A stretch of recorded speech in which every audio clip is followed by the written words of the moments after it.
I went to 3 proms, and that's an achievement in itself because the common wisdom is fat guys shouldn't get to go to any proms, but I actually got to go to 3 different ones. But my first one was just like very, very like Brady Bunch, like holding hands, little peck kiss, nothing like that. That was like the junior prom one. By the time I got to the senior prom, I was actually had this girl that I was been like, I guess, dating for maybe like 2 or 3 months. And she told me that she always wanted to have sex on prom night. And she was like, I know that sounds like goofy. I know that sounds like lame and cliche, but I really want to do that. And I was like, I can make that happen. Dude, I swear, 3 days, 4 days before prom, I get like this throat infection thing. I don't even know where I got it. And I was fucked up. I mean, I still went to the prom, but I was so fucked up. It's kind of like what you said. I was weak. I could barely move. And then she's like, so we're going to go back to the hotel room. And I booked this hotel and everything. I mean, I'm like, what, 17? And I spent like all the money I saved up for like months. And I'm just like, I couldn't do it. I couldn't power through. And she was so disappointed. So then afterwards, like maybe a week later, I'm like, look, I know I wasn't able to have sex with you on prom night, but we could pretend it's prom. We can go out to dinner. Nah, she wasn't hearing it. I think we broke up after that. You should have just laid there in the bed, just like go to town on me. Yeah, that's true. Out there like coughing up bile. I'm like, look, don't worry about it. Don't worry about it. Just brown bag me.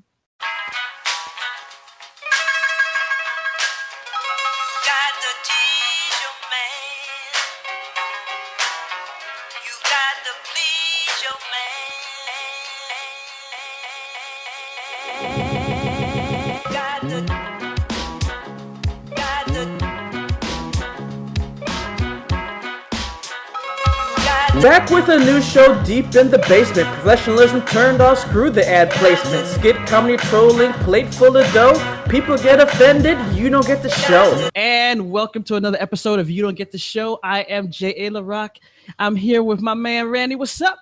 What's up, player? All right, so today for our show, we got a theme. And I gave it a name, and it said, they should have never gave you gamers money. Based off the David Chappelle skit where they changed the gamers with something else. Go look that up if you're curious. Basically today, we're going to be talking about bad microtransactions. Now, ever since the MMO market broke apart with adding games like when you started out, like you had like Ultima, you had like EverQuest, you had Knights of the Round. But after more games started to come out, they decided to go to the free-to-play model. And then they had microtransactions. And now it's just the lay of the land. You find it all over the place. But there's a difference between buying maybe a horse in a game for $1 or a couple of dollars so you can put some skins on your League of Legends characters. But then it just gets crazy. There's just some items out there that just are like, what the hell? Now, I need your help with this, Randy, because I still haven't played PlayerUnknown Battlegrounds, but that seems to be a huge culprit of this because I'm looking at the Steam community market, and obviously you can put up something and put a crazy price on it. That doesn't mean people are going to buy it, but I assume you're not going to put something for $600 and no one's going to buy. Like, why? Why would you do that? You figure someone's going to buy it. So, for instance, there's one here that is a bandana for $630. The guy has 40 of them. I can see if it's one and it's like some crazy ultimate drop. 40. Could you explain to me why these cost so much? Okay, so this goes back to essentially when the game came out. As you go playing the game, you get in-game currency. And with the in-game currency, you can purchase these little cases that give you cosmetic items for your character. So right off the bat, he basically said, like they said, anything that you spend money for, all going to be cosmetic. So it's never going to be like a pay-to-win type of a thing. And everybody was like, okay, cool. So then what was interesting is he said you'll never have to pay to open these cases, which is funny because then when they did the Gamescom Invitational a couple weeks ago, they came out with a special crate for Gamescom, which you had to pay $2.50 to get a key to unlock it, which it would give you these virtual items. Now, the thing that's really funny about this is, number one, everybody right away, went up in arms saying, like, hey, he went back on saying you'd never have to pay to open these crates, number one. The second thing that was really interesting about it is when this Gamescom's Invitational came on, is when they added support in the game for you to sell your items on the Steam Marketplace. Now, the thing that was interesting is I've seen many, one of the YouTubers that I follow, that they actually sat there and had saved up a ton of these monies and then bought a whole bunch of these Gamescom crates.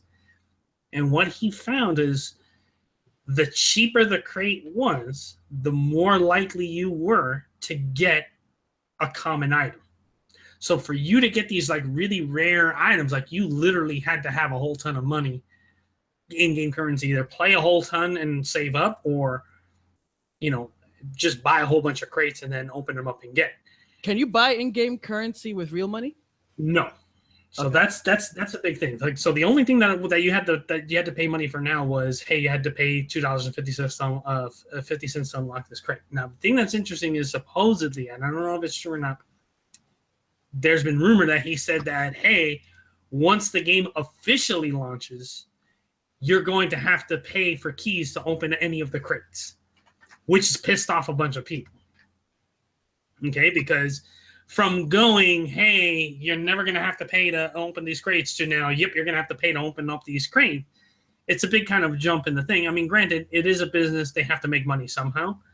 But when you look at the Steam Marketplace, so like the top selling thing, the Player Unknown set, it is essentially a crate that has a costume set that Player Unknown himself, he put on his character. Like, he designed, this is how I want my character to look at. So if you look at it, the box that holds all the items is selling for $1,750. And people will buy that shit. That bandana you can only get from that crate. And that's why it's $600 and something. So like, it's interesting because these crates that you see here, the ivory uniform, the black school uniform, the blue school, those were all really rare drops. So you would get in the crate an item, and then you had a chance to get one of these crates that had the full outfit set up. So what's interesting is people were sitting there talking about how, like, oh, what I may do is, they had a whole bunch of coins saved up, and they were like, what I may do is sit there and buy a whole bunch of these, like, of these Gamescom crates and wait till they're not available anymore, and then sell them. And it's funny because if you sit there and you look at it right now, there's about 80,000 of these crates available on the Steam market. They're only like $2.34. But the thing about it is, if you look at it, is you got to pay $2.34 for one crate, then you got to pay $2.50 to unlock that thing, and hope that you get something out of it. Okay, so let me make sure I have this straight, and for anyone watching or listening to this has this straight. If you were to buy that one, the kit for $1,700 and put on the costumes, it does nothing as far as stats, anything in the game. It's just cosmetic. It's just cosmetic, right? And It's funny because, well, this is the thing that's funny, is when you sit there and you look at it, like, the thing about the game is you kind of want to survive as long as you can. You do want to get into fights, you do want to kill people, but you do not want to be detected as easily as possible. When you sit there and you look at his costume, against any type of background, no matter how far away, you fucking stick out like a fucking sore thumb against any background.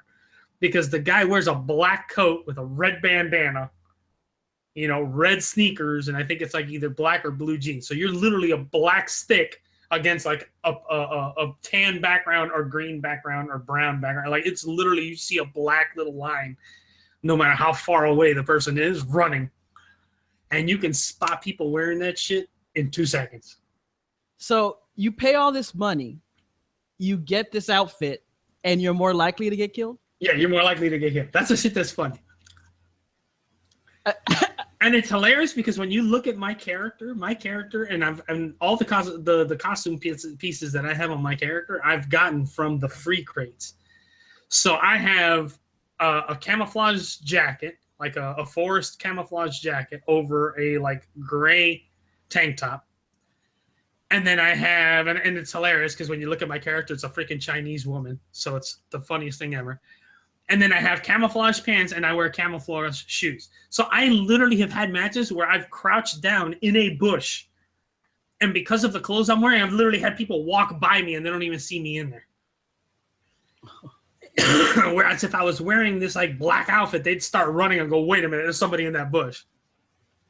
Now, for those that don't know, and like I said, I've been researching, but not this deep, because I want to play and I'm going to eventually buy it because I have more and more friends that are joining in as well. And Buddy, but it is worse than the crack that is World of Warcraft. Once you get that little taste, that's it.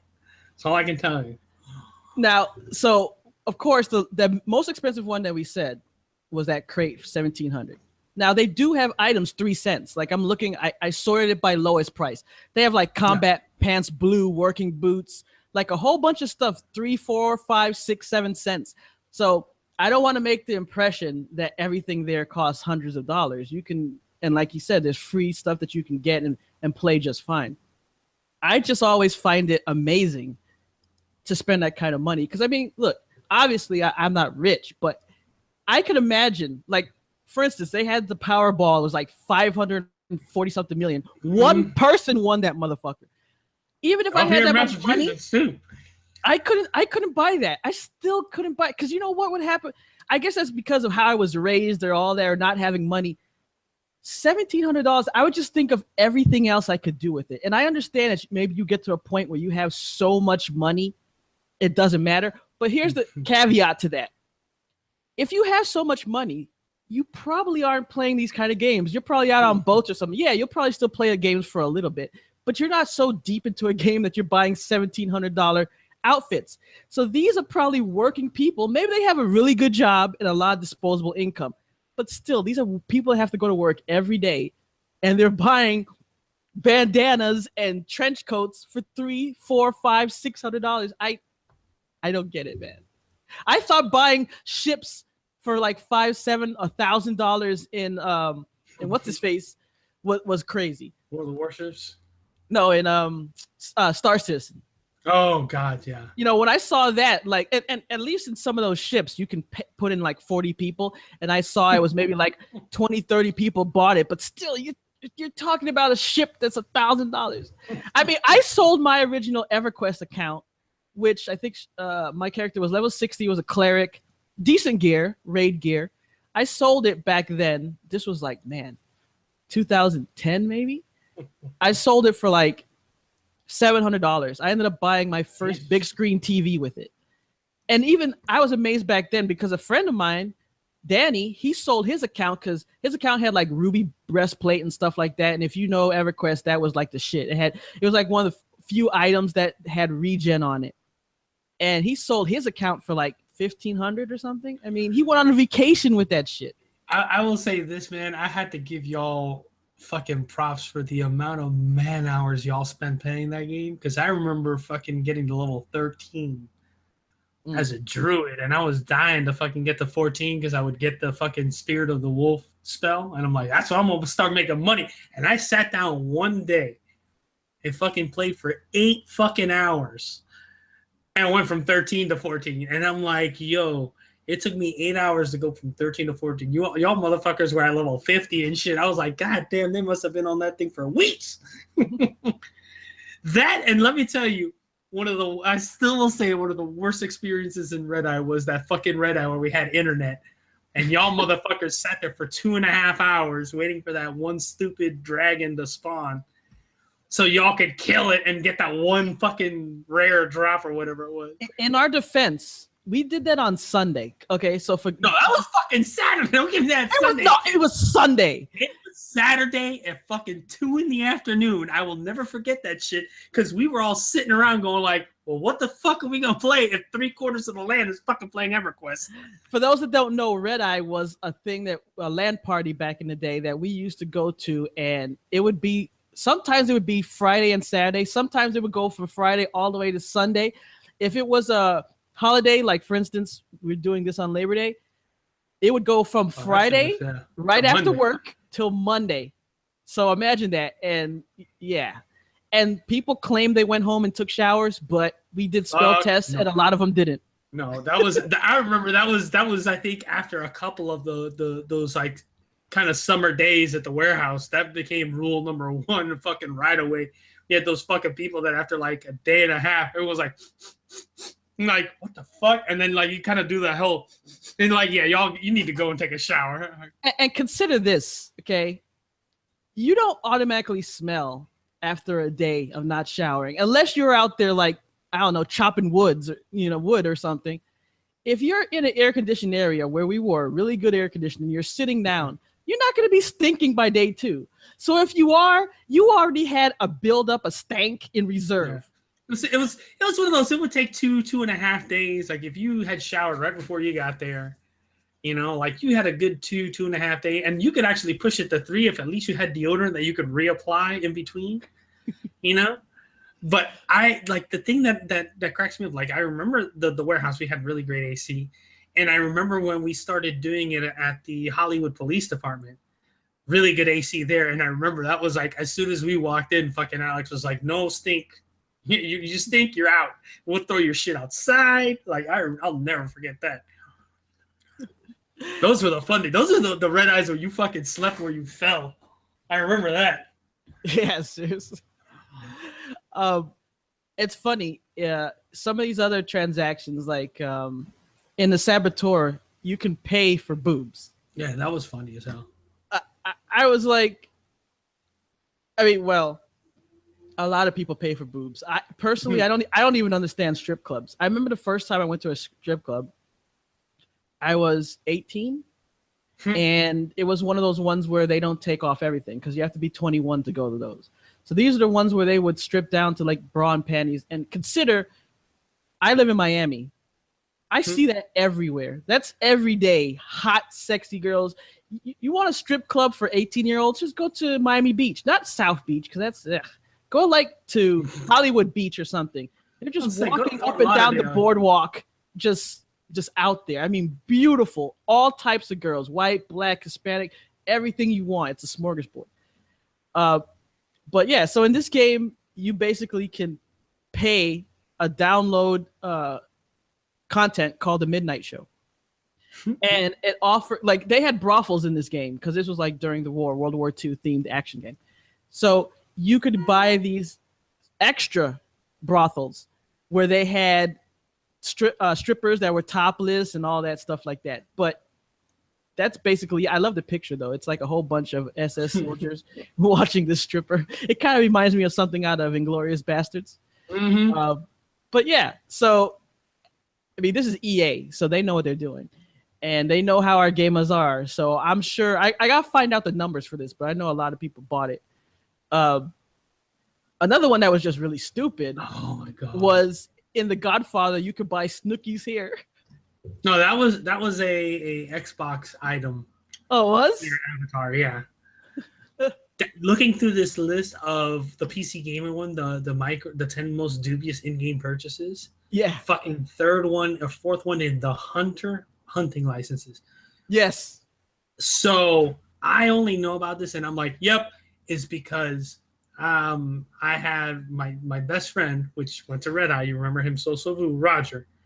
He started playing this, and he was like, "Oh, you ought to play," and blah blah blah. And I'm like, you know what? I used to enjoy back in the day the old Cabela's, like Deer Hunter or whatever. Like it was cool to like see if you could actually, do it. Which I will say that like, those games were like as close to actually going out into a fucking forest and trying to hunt a deer, because you had to be quiet, you had to put mask your scent, you had to do everything you did in real life. The Hunter is similar to that. Now, the funny thing is, it's like, the game's free to play. Yes, it is. But they fucking sit there and they go, okay, here you go. Here's your character. Here's a hunting rifle. You get unlimited ammo. But you can only hunt rabbits. So that's the thing that's funny. Oh, okay, I can hunt rabbits. All right, cool. Oh, look, a deer. Or I think they give you like unlimited rabbits and unlimited of like one specific deer. So you're going out. Oh, look, a deer. You go to freaking pull on it. You go to pull the trigger. It says, oh, no, you don't have the license to shoot that animal. So then you have to go. So this is the funny thing. The thing about that game that made me laugh, and this is what I used to joke around him about. I'm like, yo, they ought to not call this shit the Hunter. They ought to call this thing like hiking simulator, because you will literally spend 45 fucking minutes walking from the fucking main lodge out to where you could just see a deer and hope that it's one of the ones that you could shoot. Oh, wait, I don't have the license. Let me go get that license. All right, 45-minute walk back to the lodge to buy this license. This is where they get you. You have to pay for the license. Okay, cool. Oh, but you can't use the gun you're using. You have to use a specific gun. Okay, now more money for the gun. Oh, wait, but it doesn't take the ammo that we give you free one. All right, you got to now buy ammo. The crazy shit about it is they'll actually also have like packages that you can get that it's like, oh, you can get exit, like the list, like these are all the guns that you'll permanently have access to with all this ammunition and blah, blah, blah. So the thing that's hilarious is he really got into this game. And when I tell you he really got into this game, he starts telling me, oh, yeah, I got this and I got that and blah, blah, blah, and I paid for this and I paid for that. And I'm like, okay. And I start looking through the shop and start calculating out how much he's paid. And he's like, I go, do you realize how much you've sunk into this game, right? And he's like, oh, no, not that much. I'm like, I've calculated it out. It's like $300. He's like, nah. And I'm like, calculate it up. Add it all up. You've spent over $300 on this fucking hiking simulator. He's like, you ought to get on. I'm like, I'm not dropping a single dime on this shit. I'm sorry. It's funny. I'm like, charge me $40 and then give me everything. Okay, no problem. But I am not gonna microtransaction that shit. Yeah, it's crazy because I've talked about this before. One of the smartest things that they decided, and this, well, I'm not 100% sure, but from what I read, this came from the music industry. Way back in the day when CDs came out, there was this discussion because they were like anywhere from the cheapest one was like $14 up to like $18 for a CD. And before that, you were buying cassette tapes for like $9, $10, something like that. And people started noticing that it was dropping off. Music, of course, obviously still big, but it was dropping off a little bit. So they're like, what can we do? And as computers became more prevalent and MP3s came out, they're like, hey, we'll offer you to buy these tracks. And at first they were really scared. They tried to offer tracks that actually weren't that popular because they were thinking you'd lose money if you put a popular song up there. Like, let's say Drake, his famous song, he put a song up there. No, you'd get like the song that's maybe he didn't like that much, hoping that you'll buy that, then buy the album so you can get the big song. Well, what they found out was if you charge $17, people are hesitant. They're like, I don't know if I really want to buy. Do I like all the songs on this artist? You put them 99 cents, someone starts clicking 99, 99, 99, 99. Next thing you know, you spent more because let's say there's 19 tracks. You probably could have waited and got the CD on sale for like $14.99. You paid $19 for each track. And that's how they get you because you don't even realize you're doing. An example of that for me, World of Warcraft, there was a point where I had so many good friends playing on different servers. And then somebody would drop off. You know, back in the day, you had people, I'm quitting WoW. I'm never coming back. Oh, okay, great. I have no friends on this server. I'd pay, what was it, like $25 to switch over? Then they come back, and then the other ones are leaving, or they're getting married or something. They're quit. Then I have to transfer back. I look back to my thing, like maybe like 2 years later when I was really quitting WoW. I looked back, and I'm like, I had spent almost $200 in transfers. And I'm like, holy shit. I can't believe I did that, man. That's how they get you with these microtransactions because it turns into macro pain. Oh, yeah. No. So when I sat there and I told you about we have to talk about something serious. Yeah. This is the thing that I've been following this for a bit. And the more that this comes out, the more me as a gamer, I get upset and it's fucking wrong that this company is doing. And I'll start off the premise is this. I'm pretty sure you've played it. I own it on both my PS4 and my PC. Shadow of Mordor. Yes. Okay? Really great game. It's a fucking pain in the ass to kill those fucking lieutenants. Because I realized playing on PC that you have to fucking, like, they regenerate their health if you let them run around a bit. But their upcoming game, Shadow of War. They first announced it. Everybody got excited for it. I was even like, this is kind of cool. When I saw some of the gameplay, I'm like, it's interesting the way that they're going about it, but okay. And then a couple of months ago, they had that live stream that they're like, we're going to announce more stuff. And what's the first thing that they announced? We're going to have loot boxes in the game. And then they sat there and they said, oh. And this is what's funny is they use the typical line that they always want to use when they want to make it seem that microtransactions are not bad. Well, you can sit there and unlock everything in the loot boxes without spending 1 cent. Yes, but if I have to spend 10 hours playing to unlock a loot box that I can pay $2 for, guess what? A lot of people are lazy. They're going to pay the $2. But now here's the kicker. So at first they said, oh, it'll be stuff for skins and epic items that you can equip in your stuff that'll help you with your single player. Okay, now you've essentially turned the game into a pay-to-win game, even if it's single player. Even if it's single player. So people were like, well, it's kind of stupid that they're doing that, but okay, whatever. But now then, more information started leaking out. What's the new information is like, hey, in the game, as you go getting these orc lieutenants and all that, there's going to be a little multiplayer element to it where you're going to have your keep and you're going to actually put these orc captains and all that in your keep. Problem with that is if another player attacks your keep and they kill your orc guys, guess what? They're dead. You're not getting them back. But guess what you can sit there and do? You can buy loot boxes to get epic orc champions to defend your keep. So now they're sitting there and everybody starts kind of like, okay, so now you've essentially not only turned it into a pay-to-win for the single player, now you're turning it into a pay-to-win on the multiplayer side. Oh my God. And I was sitting there at this point going, okay, this is obviously not the developers. This is WB who's producing it, that's pushing this. And for shame that the developers are going along with it because Lord knows what contract they've signed. Now, the thing with that, once I've heard this point of it, I'm like, you know what? I'm not buying this game. I'm going to speak with my wallet. I don't plan on buying Shadow of War, even if it's on sale. They're not going to get a dime from me. And then, literally a couple of days ago, something came out.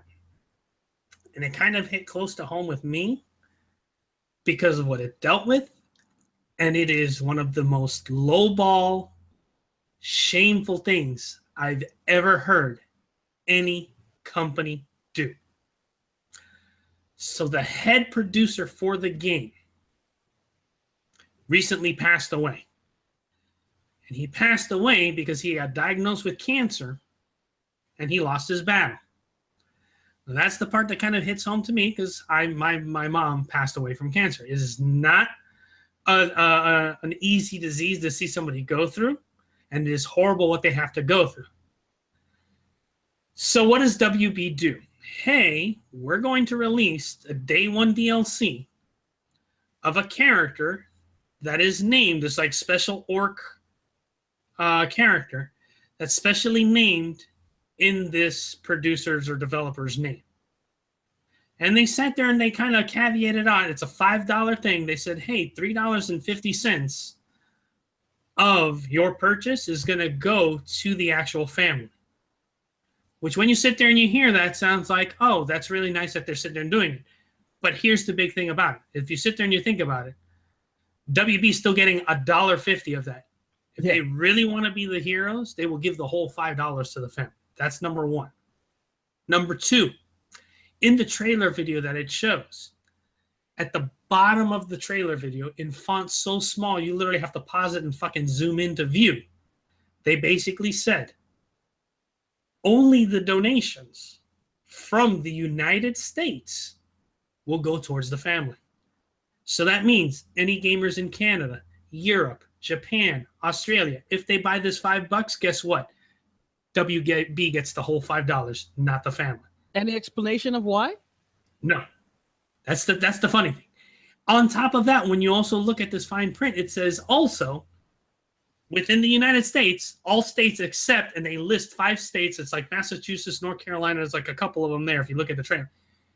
the donations, the $5 goes to the WB, not the $350 to the family and the $150 to the WB. As soon as I saw this, and I will link you a video that Total Biscuit did. Like, as soon as I saw this video, I sat there and I was like, I cannot believe that the WB has the audacity to do something like that, to prey on what this family is going through to make money off of it. Now, it sat there and drove me. I said, okay, like, before I said I would not give my money to WB in buying Shadow War, I was like, you know what? I'll wait till that shit comes down to like $20 and I'll buy it. At this point, I would literally go to the Pirate Bay and I will pirate that fucking game because they're not going to get a single dime of my money. Because gamers, us as gamers, we need to put our foot down that this type of shit will not go. And we need to speak with our wallets. I am hoping beyond hope that this game, when it comes out, flops so bad that the WB looks back and goes, okay, maybe we shouldn't have done that shit. Because it has gotten to a point where these companies are trying to keeping on pushing the line to see what they can get away with. And if you sit there and you look at it, we went from way back in the day to, hey, you paid $60, you got an entire fucking game for $60, and a couple months later, you got DLC packs. Now they're literally paying, we're paying $60, we're getting a not completed game. Day one, we're getting DLC for $15, and then they're coming out with DLC after the fact. Hell, the game is broken, and they're talking about 2-3 DLCs that they'll be coming down the pike. You're like, fix your shit first.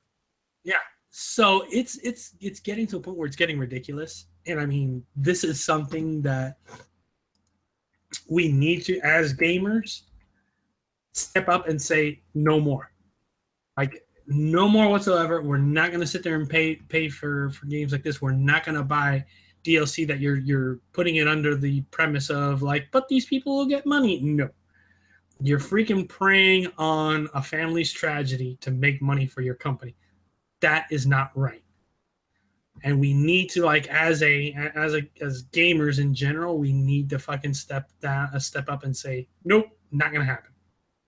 I think that we need a new segment called Randy's Rant. You know what grinds my gears? I swear, if I find that video, man, because, like, dude, Total Biscuit was on it, and the thing about Total Biscuit is, like, you would think, fucking Total Biscuit's the type of guy that he's kind of like Jim Sterling, where he's like, all right, whatever, da da da. Like, he has his way of doing things, and some people like him and some people don't. But dude, like, the thing that Total Biscuit makes a really great point about it. He's like, dude, I'm a person that right now I'm battling cancer, and this ain't right. You know? And it's true. You should not fucking prey on a family's tragedy to make money for your company, man. That's some fucked up shit. Yeah, that's jacked up. Yeah. I linked you the video of Total Biscuit, his rant on it. You brought me down, man. See, I had all this energy. Yeah. Now I'm sad. That's it. We're canceling the show now. Yeah, we had to fucking say it. That's it. No. It's true, man. I mean, look, if you want to make change, that's how you do it, man. People will listen to you if you vote with your dollars, but yeah. you got to do it. You can't just talk and complain on message boards, because trust me, I worked for game companies. I've worked for computer companies. They don't care.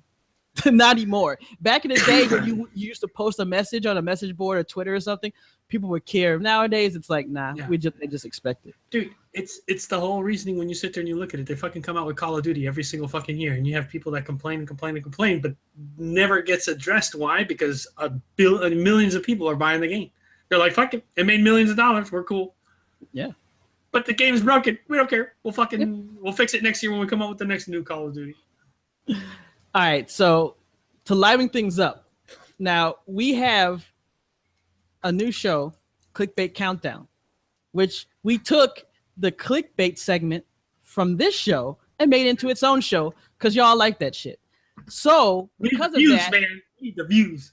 That's right. Because of that, it left a gap in our show here. So we have a new segment called Totally Not a Clickbait Segment. And we have a game here that I found. And at first when I saw it, I just saw the headline. The game is called Panty Party. So when you think about that, what do you think of? You think of like those old 80s, more 80s kind of softcore porn. And it's always like some sorority girls and they're having a sleepover or something. And they're wearing like, lingerie and all that. No, that's not what this is. This one, you actually have panties, actual panties fighting against each other. It's on Steam for $10. I think it's funny because they have the thing about no nudity, no pornography, but panties battling each other. That's fine. And it's just crazy. You just gotta see it. I mean, it's like you fight people with feminine undergarments. Basically, you play as a schoolgirl blessed with the power to transform into any pair of panties. Blessed? I don't know if I'd use the word blessed because, if I could turn into a pair of panties. Buddy, this isn't any different than what was it? The genital jousting. Yeah. Well, that's a little bit more direct. This is like, but basically, when this schoolgirl transforms, you have phenomenal fighting abilities like lasers and a magic sword that you can use to beat other people. That's hilarious. So, a sword and lasers. It's hard enough to get to see a woman's panties, but if they have swords and lasers as well, I might as well just chop my dick off. I mean, I'm looking at some of these screenshots, and it's the funny thing is, it's like 3D. It kind of looks like the Virtual Fighter type of graphics. I mean, a little bit better, but it's kind of like that. And you have all types of things that you can learn, different moves, different combos. You run around. I mean, it's whimsical, it's funny, but you're still battling panties. I like one of the panties in the picture. It almost looks like the pedo bear on it, except he has like demon eyes. I don't get it, but yeah, Panty Party is a real thing, and I don't know. Maybe I should buy it just so I could research purposes. Yeah, I mean, yeah. It's fast paced. You're like running around like in the gameplay, like you're running around. You can like do strafes. There could be like more panties fighting against each other. I just imagine this in Japan. Like you're walking down the street and you're expecting to see like, crouching tiger hitting dragon, people flying around trees. Instead, no, it's floating panties battling in the park. And it has good reviews, man. It was released in January. Mostly positive, 21 reviews, very positive overall, 358 reviews. So I don't know if it's just because of the panties. I mean, people here say the gameplay is really good. That's funny. I don't know, man. I don't know. But that's freaking hilarious. Yeah. Panty fighting. I just don't know what's going to be next. I don't know. Yeah. We've got through genital jousting. Now we got panties fighting. What's next? Maybe that's the evolution. First, you start off with the panties, and then comes the genital jousting. That's how it works in real life. That's true. What's next? We're going to freaking play a game that you play the life of a sperm or something. Well, they actually had a game like that. Did they? Yeah, it was kind of like Spore, but it was a sperm instead. I gotta look that up. Maybe we'll do that next time. That's funny. All right, so that's our show. We'll be back very soon with more from You Don't Get the Show, because we gotta do these more. I know you guys like it, and we're gonna make sure to give you a lot more content coming up. But if you like what you see, please subscribe, click that thumbs up button, leave a comment. We need to hear from you guys so we know what you like, what you don't. All right. Until next time, I'm Jayla Rock. He's Randy. Peace.